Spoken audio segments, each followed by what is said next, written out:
हम अगर बीमारी के लिए कोई उपाय करें तो कौन सी प्रदोष पर करें, और लक्ष्मी के लिए कोई उपाय करें तो कौन सी प्रदोष पर करें। तो अच्छे से सुन लेना भाइयों, शुक्ल पक्ष में जो प्रदोष पड़ती है वो लक्ष्मी की वृद्धि के लिए होती है। कृष्ण पक्ष में जो प्रदोष पड़ती है वो रोग और बीमारी को मिटाने की होती है। तो जितने उपाय आपको प्रदोष के बताए जाते हैं उस हिसाब से आप करो कि शुक्ल पक्ष की प्रदोष है तो लक्ष्मी का कोई उपाय करना है तो हमें शुक्ल पक्ष की प्रदोष पे करना है। अगर हमें बीमारी से निपटने का कोई इलाज करना है या कोई उपाय करना है तो उसको कृष्ण पक्ष की प्रदोष पर करना है।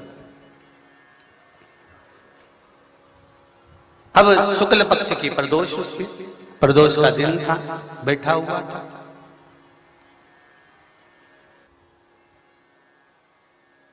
मान लो अगर कहीं आप कोई नौकरी के लिए अप्लाई कर रहे हो,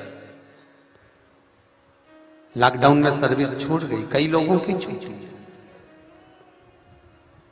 कंपनियां कई बंद भी हो गई, कई कंपनियों से निकाल भी दिया गया, कहीं पत्नी परेशान हो रही है, कहीं पति परेशान हो रहा है, आप कहीं अप्लाई कर रहे हो तो जैसा माता उमा ने प्रदोष काल में, प्रदोष के समय पर, प्रदोष काल के अंतर्गत बेलपत्री का स्मरण किया है, वो बेलपत्र का स्मरण अगर संसार का मनुष्य कर लेता है तो महाराज ब्रह्मवृत्ता पुराण कहती है कि उस जीव का ऐसा कोई कार्य नहीं जो सफल नहीं होता।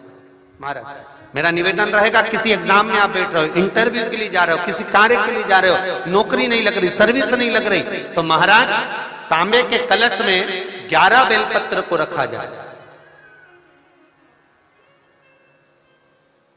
और तांबे के कलश में 11 बेलपत्र रखकर उसमें 11 सफेद पुष्प को डाला जाए।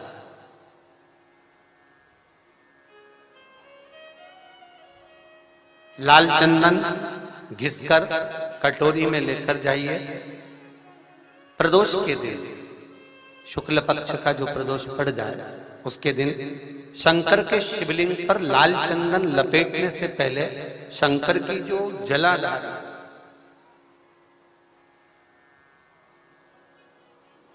महाराज ये शिवलिंग है,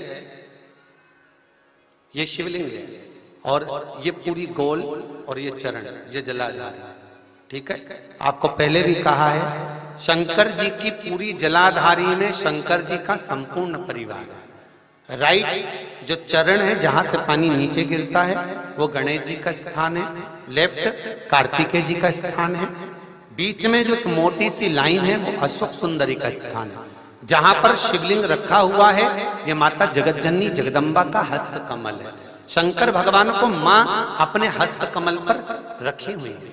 ऊपर से जो बूंद बूंद पानी जलाधारी से नीचे गिर रहा है ये शंकर भगवान की 5 लड़कियां हैं, जया, विषहरा, सामरीबारी, दोतली और देव।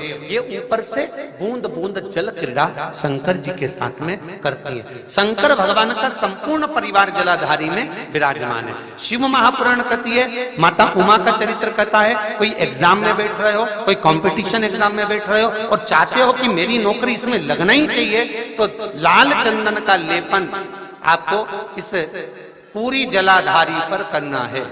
लाल चंदन का लेपन पूरी जलाधारी पर करना। और महाराज जी जिस कलश में आपने घर से 11 बेलपत्र और 11 सफेद पुष्प जल के अंदर डालकर लाए हो उसको आप चढ़ाएंगे तो इस तरह से चढ़ाएंगे कि उसका भाग हमें दिखे चढ़ते समय, ऐसे नहीं चढ़ाना, उसको चढ़ाते समय इस तरह से चढ़ाएं कि वो जल का भाग हमारी ओर गिरता हुआ।